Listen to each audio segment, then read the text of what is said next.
இன்றைய முதல் வாசகம் இறைவாக்கினர் எசேக்கியேல் நூலிலிருந்து வாசகம். அதிகாரம் 37 வசனம் 21 முதல் 28 முடிய. தலைவராகி ஆண்டவர் கூறுவது இதுவே: இதோ, நான் இஸ்ரவேலர் சிதறுண்ட நாட்டிலிருந்து அவர்களை அழைத்து எம் மருங்கில் நின்றும் கூட்டிச் சேர்த்து அவர்களின் சொந்த நாட்டுக்கு கொணர்வேன். இஸ்ரவேலின் மலைகள் மீது அவர்களை ஒரே நாட்டினர் ஆக்குவேன். அவர்கள் எல்லாருக்கும் ஒரே அரசன் இருப்பான். அவர்கள் இனிமேல் ஒருபோதும் இரு நாடுகளாகவோ இரு அரசுகளாகவோ பிரிந்திரார். அவர்கள் இனிமேல் ஒருபோதும் தங்கள் தெய்வ சிலைகளாலோ இழிந்த அருவருப்பான பொருட்களாலோ தங்கள் வேறெந்த குற்றங்களாலோ தங்களை தீட்டுப்படுத்தி கொள்ள மாட்டார்கள். ஏனெனில் அவர்கள் பாவம் செய்த எல்லா குடியிருப்புகளிலிருந்தும் அவர்களை நான் மீட்டு தூய்மையாக்குவேன். அவர்கள் எனக்கு மக்களாயிருப்பர், நான் அவர்களுக்கு கடவுளாயிருப்பேன். என் ஊழியன் தாவீது அவர்களுக்கு அரசனாயிருப்பான். அவர்கள் அனைவருக்கும் ஒரே ஆயன் இருப்பான்.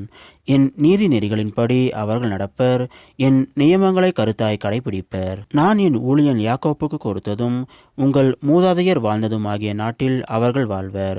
அவர்களுக்கு அவர்களின் மக்களும் மக்களின் மக்களும் அங்கு என்றென்றும் வாழ்வர்.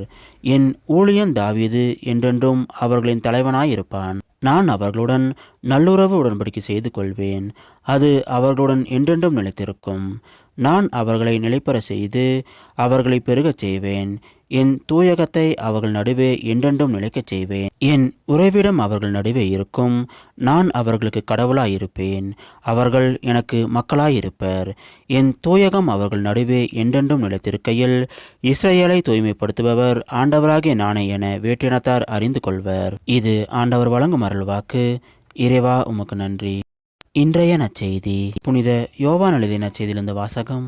அதிகாரம் 11 வசனம் 45 முதல் 57 முடிய. அக்காலத்தில் மரியாவிடம் வந்திருந்த யூதர் இயேசு செய்வதைக் கண்டு அவரை நம்பினர்.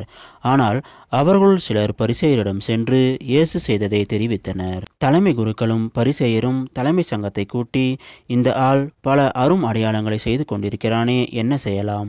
இவனை இப்படியே விட்டுவிட்டால் அனைவரும் இவனிடம் நம்பிக்கை கொள்வர். அப்போது ரோமையர் வந்து நம் தூய இடத்தையும் நம் இனத்தையும் அழித்து விடுவார்களே என்று பேசிக்கொண்டனர். கயபா என்பவர் அவர்களுள் ஒருவர். அவர் அவ்வாண்டின் தலைமை குருவாய் இருந்தார். அவர் அவர்களிடம், உங்களுக்கு ஒன்றும் தெரியவில்லை. இனம் முழுவதும் அழிந்து போவதை விட ஒரு மனிதன் மட்டும் மக்களுக்காக இறப்பது நல்லது என்பதை நீங்கள் உணரவில்லை என்று சொன்னார். இதை அவர் தாமாக சொல்லவில்லை. அவர் அவ்வாண்டின் தலைமை குருவாய் இருந்ததால் இயேசு தம் இனத்திற்காகவும் தம் இனத்திற்காக மட்டுமின்றி சிதறி வாழ்ந்த கடவுளின் பிள்ளைகளை ஒன்று சேர்க்கும் நோக்குடன் அவர்களுக்காகவும் இறக்கப் போகிறார் என்று இறைவாக்காக சொன்னார். ஆகவே அன்றிலிருந்தே அவர்கள் இயேசுவை கொண்டுவிட திட்டம் தீட்டினார்கள். அது முதல் இயேசு யூதரிடையே வெளிப்படையாக நடமாடவில்லை. அவர் அவ்விடத்தினின்று அகன்று பாலை நிலத்துக்கு அருகிலுள்ள பகுதிக்கு போனார். அங்கு எப்ராயின் என்னும் ஊரில் தம் சீடர்களுடன் தங்கியிருந்தார். யூதர்களுடைய பாஸ்கா விழா அண்மையில் நிகழவிருந்தது. விழாவுக்கு முன் தங்கள் தூய்மை சடங்குகளை நிறைவேற்ற பலர் நாட்டுப்புறங்களிலிருந்து எருசலேமுக்கு சென்றனர். அங்கே அவர்கள் இயேசுவை தேடினார்கள். அவர் திருவிழாவுக்கு வரவே மாட்டாரா?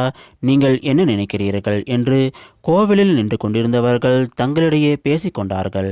ஏனெனில் தலைமை குருக்களும் பரிசேயர்களும் இயேசுவை பிடிக்க எண்ணி அவர் இருக்கும் இடம் யாருக்காவது தெரிந்திருந்தால் தங்களிடம் வந்து அறிவிக்க வேண்டும் என்று கட்டளையிட்டிருந்தார்கள். இது கிறிஸ்து வழங்கும் நற்செய்தி. கிறிஸ்துவே, உமக்கு புகழ்.